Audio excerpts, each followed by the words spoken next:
guys, you're listening to Unlock the LSAT and you're listening to The Key. And today I'm going to go through an example personal statement. This person has written this and they got accepted to this law school and they thought it would be a great example to share with the public. Um, so the hyperlink here is lawschool.thomsonreuters.com/survival guide. Basically, if you type this in, you'll be able to find it. I have scanned through it a little bit and I can't say that I'm impressed at the very beginning. And to tell you about my background. So, you already, if you've been watching the channel, know that I've been in law school and that didn't end well that time. But you probably should figure that I have a bachelor's and master's. My bachelor's is in English, writing studies specifically, and then my master's is in writing studies. And I've worked as a writing tutor for several years, and I also work with an organization that was partnered with LSAT for 2 years, helping them with clients who needed assistance with diversity statements and personal statements. I don't want to really say their name just because they have their own business, and I don't want to make it seem like I'm a affiliate. I was an independent contractor, but they're a great place. But yeah, I have my own thing here. So if you like and you're unsure about my qualifications, you can definitely go ahead and email me at the email. But what we're gonna do is I'm gonna go ahead and scale or skim over what they had said um, a little bit. So this is the big quote: the personal statement should only drive your application forward. If it is holding it back in any way, it is not ready. Yeah, definitely spend time making your personal statement better. Interest and purpose. I have not checked out that site. And they say take advantage of resources. So here's the heart of what I'm looking for. So this is their little bit of an introduction before they copy and paste it here.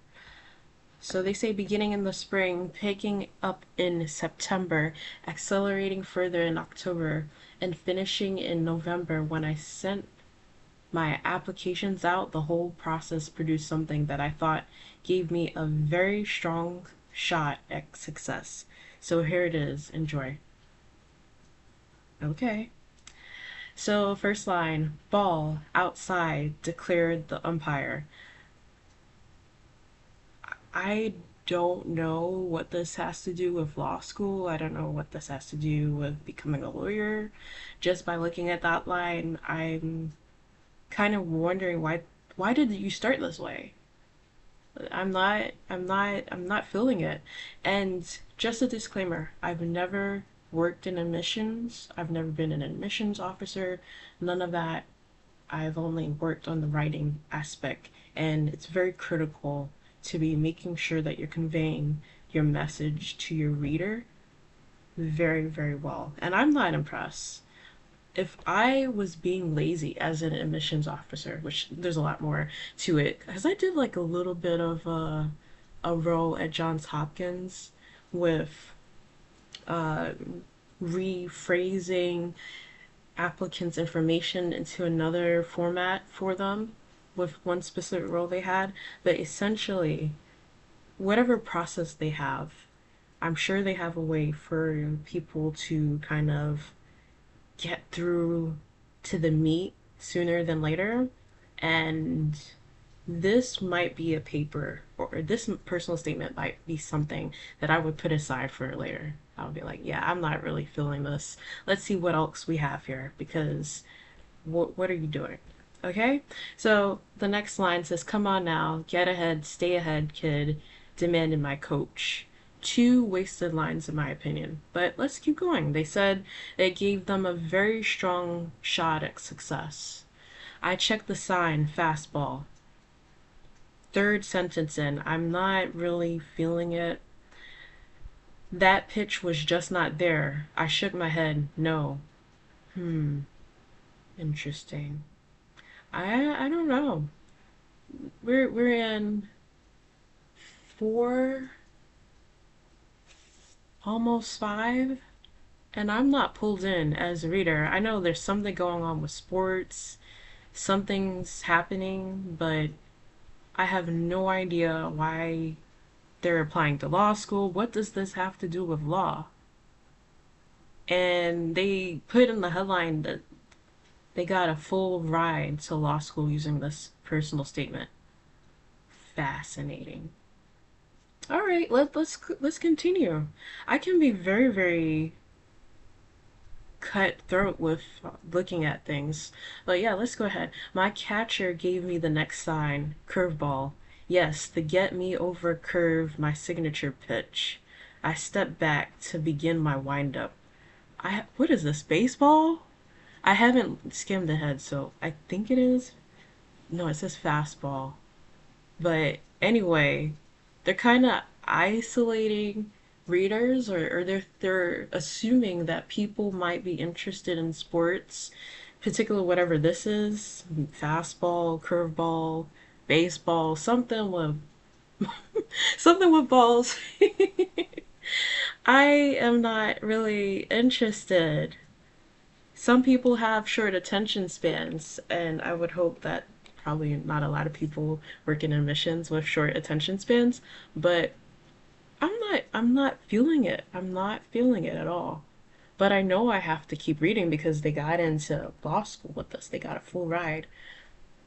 So, looking ahead, strike 1-1, the umpire grunted.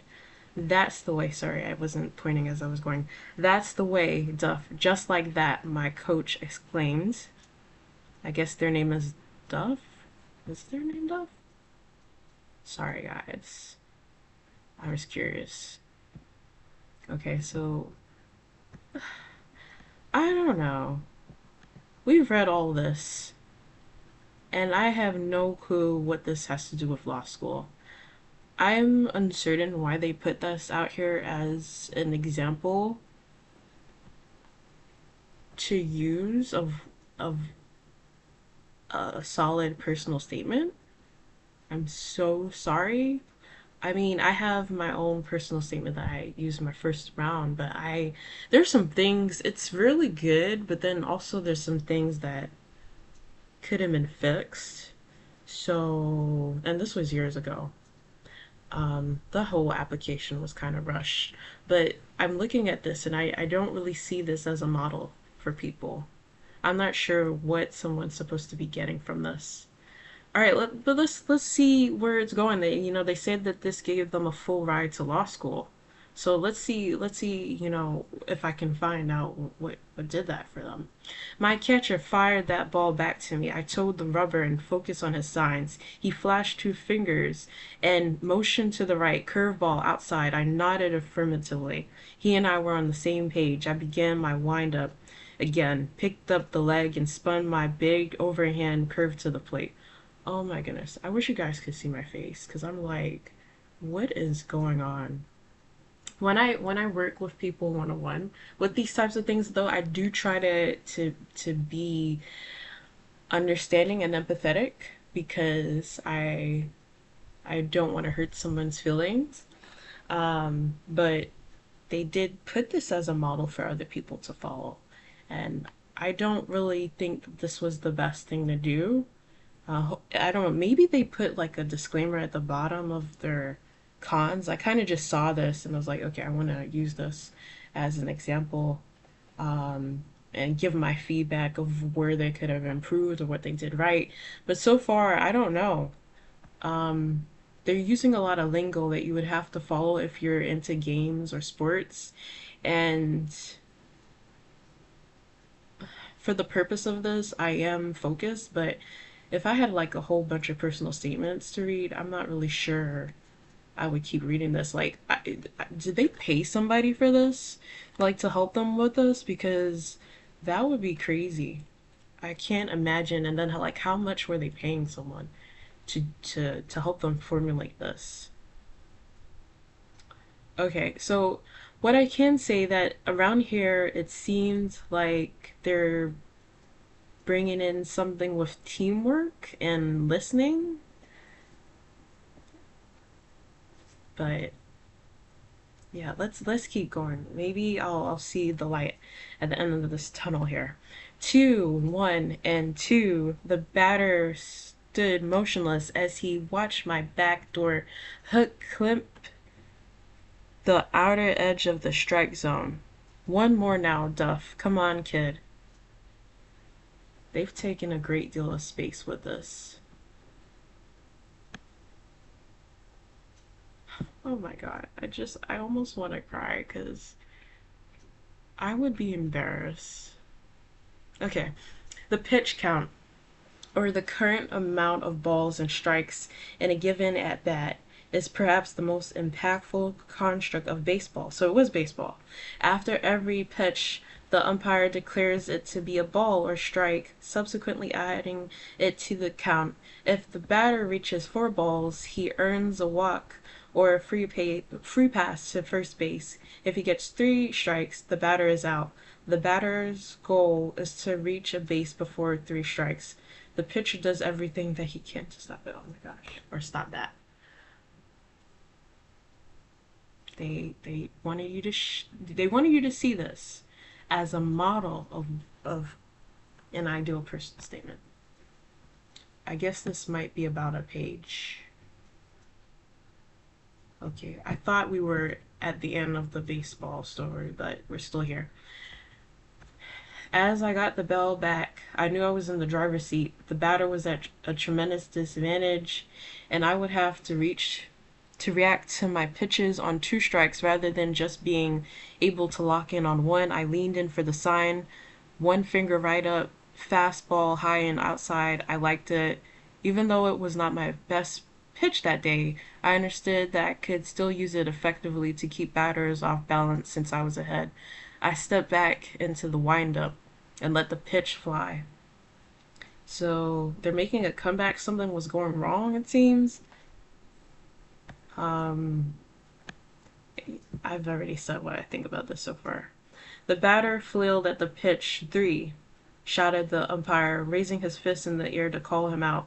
He was sitting on the big, slow curveball and not the fastball, but he could not be selective because he was down in the count on to the next one. Atta kid, that's what happens when you get ahead. Get ahead, stay ahead.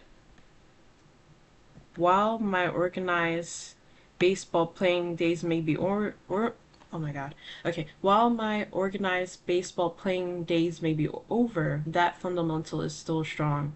A picture of all-star pitcher Max, is this German?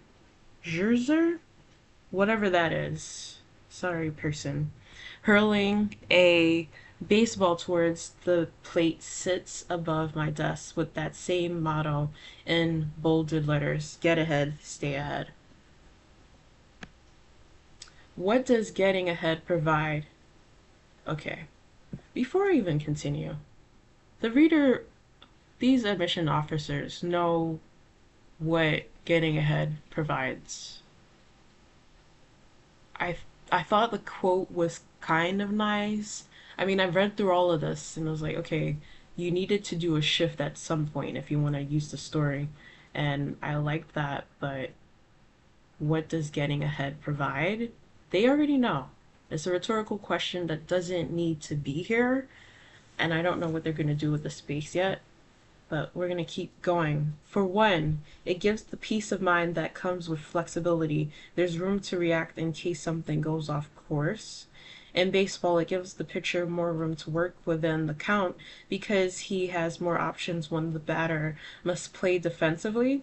In short, he can do what he wants. One of the key differences between baseball and life, however, is that baseball has a simple predetermined goal, score more runs than the other team. Life, on the other hand, allows for enormous flexibility in choosing a goal rather than to be content with the usual 4-year bachelor's track.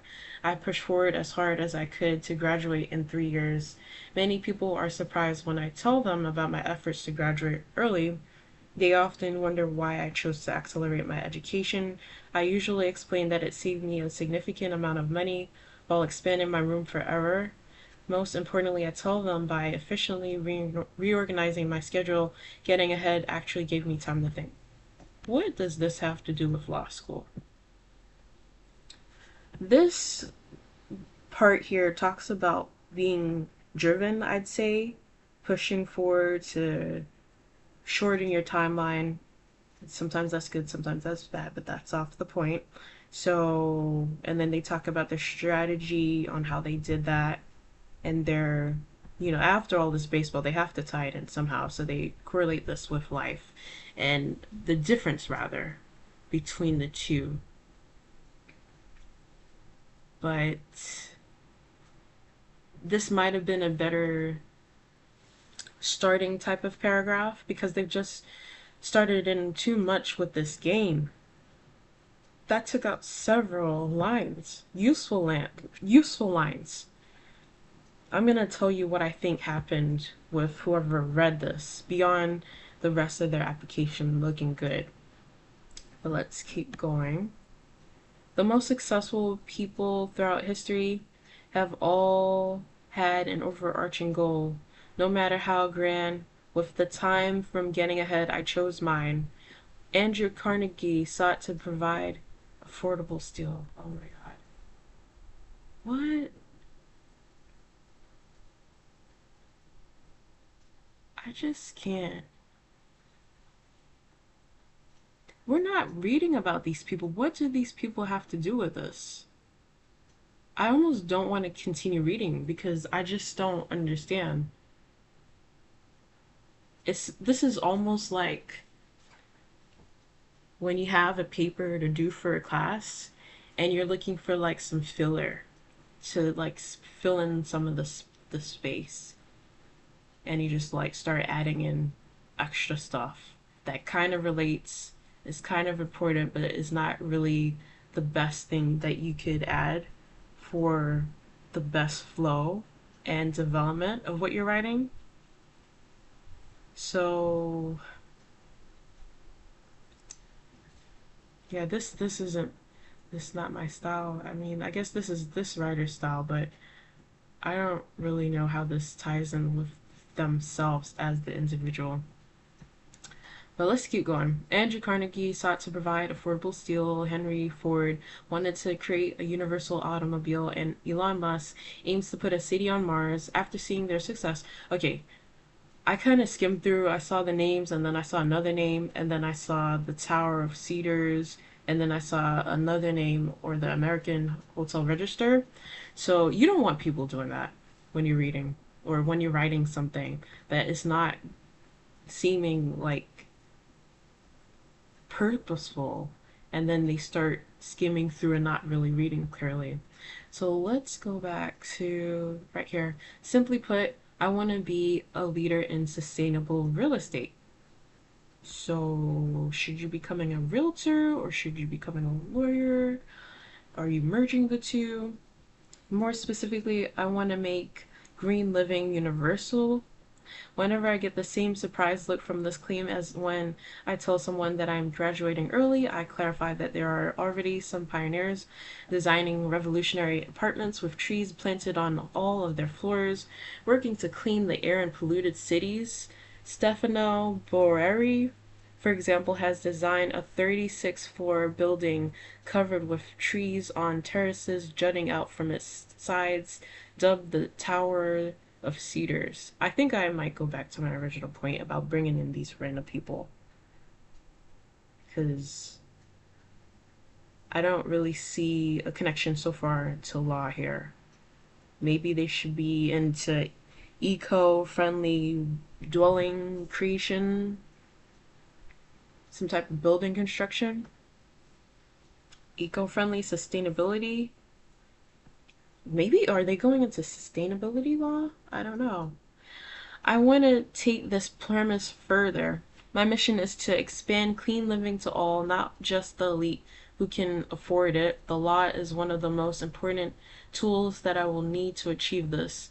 The complexities of environmental and real estate law will be major challenges. Regardless, to lead the industry, I must get ahead.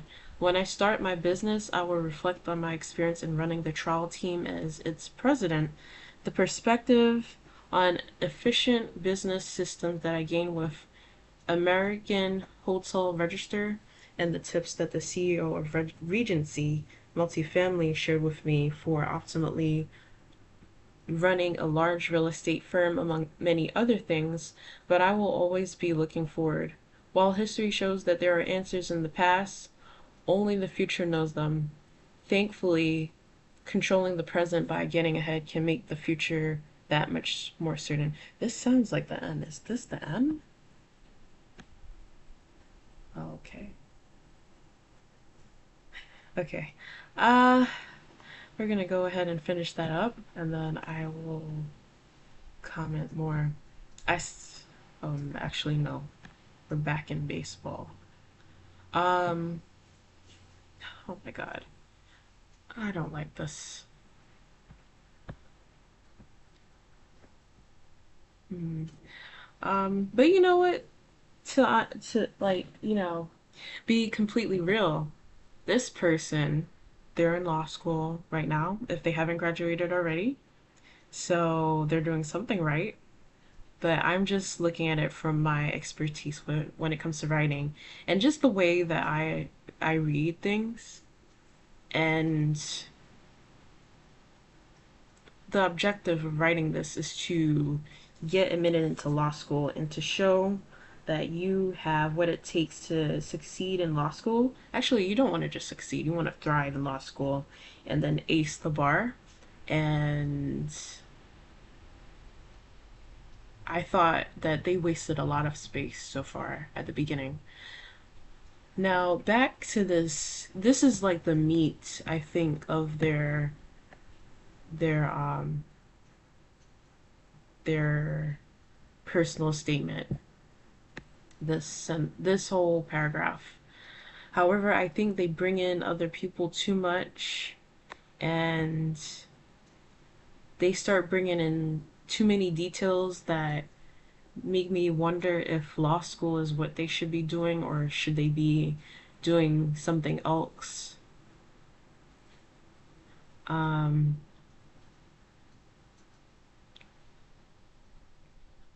what else did I want to say about this? I feel like by the time I got to this point, I was pretty much dismissive of this being someone who's knowing what they want to do and knowing why they want to be in law school or become a lawyer. But environmental and real estate law are very real areas. Not every school might be able to provide both of those categories of classes, or have the clinics.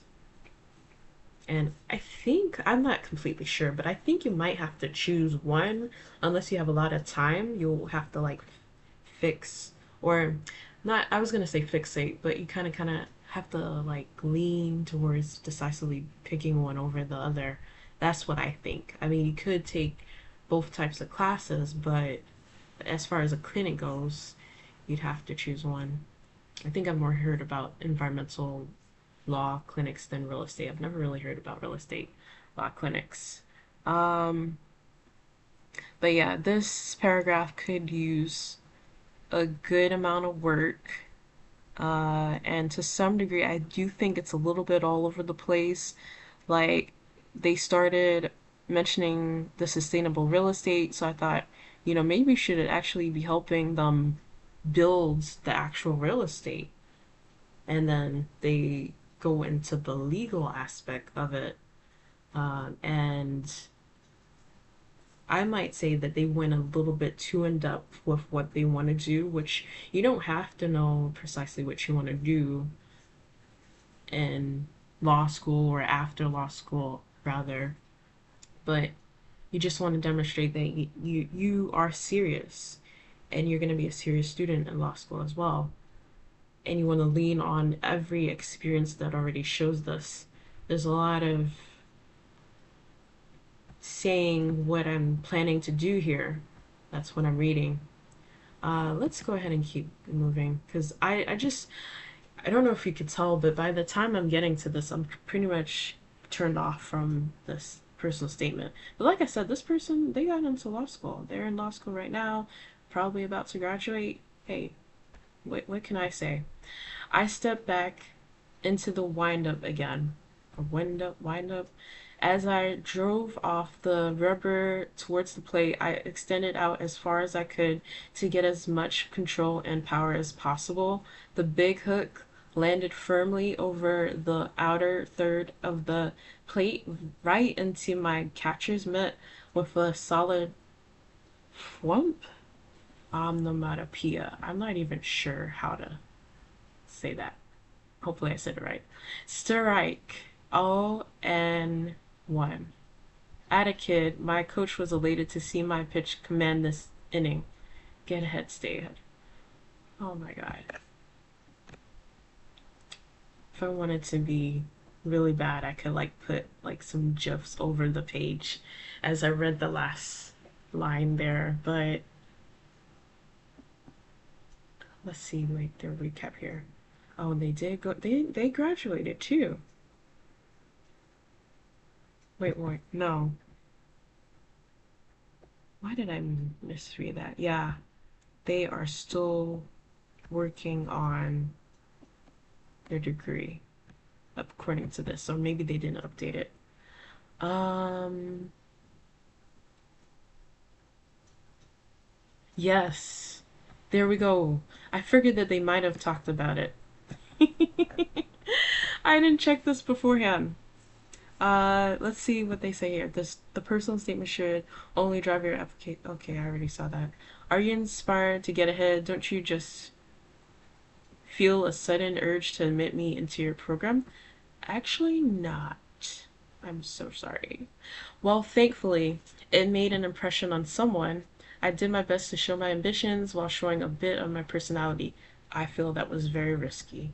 The greatest risk that I took was that some of the baseball jargon may have been hard to understand for someone unfamiliar with the sport, for sure, but I made sure that it would not. Did you? That it would not detract from the overall meaning of the piece. It served as a useful supplement to the rest of my application. I respectfully disagree. I respectfully disagree. I believe that they got lucky, and whoever read this, they might be a baseball fan. I know that's a wild card to say or to throw out there, but I really have I feel like that's what happened. Or beyond that, maybe the school is not that high of a tier, apparently that's what they were saying. So maybe they were just so impressed with the GPA and LSAT that they were pretty much already going to admit them, and they were just like, oh, let's just make sure that they can write well. And hypothetically, maybe they just read through the first one and they're like, oh, yes, they definitely are telling us how the game works. They're using their semicolon, or not semicolons, they're using the colons and the quotation marks appropriately. The grammar looks sound. Things are flowing well. All right, let's go ahead and let him in. So I wouldn't give a ranking on this like I've seen some people do, but I don't think this is a model example at all. I don't think so.